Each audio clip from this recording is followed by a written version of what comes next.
You're living a drug-free life. If you are living a drug-free person, you are a very happy person. If you are not a drug-free person, give up the drug and read the youth of today will cheer you up. And also, if we give this as a youth group, it will helpful for the youth of today and tomorrow. Living a drug-free life is like something hard to some of us teenagers nowadays. So my advice to you is to live in a drug-free life will help you not get into trouble one day. With living a drug-free life. Being a drug-free life is a good life to us. So if you love yourself, you need to respect it. Don't allow any drugs in your life.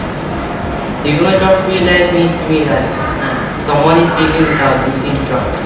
For a drug-free life can make you live better and also not wasting money. For example, if I use drugs, I can lose more than $20 a week.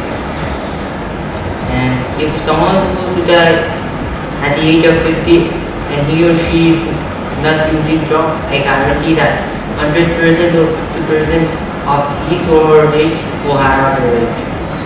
If you stop dealing with drugs, you will have a better future.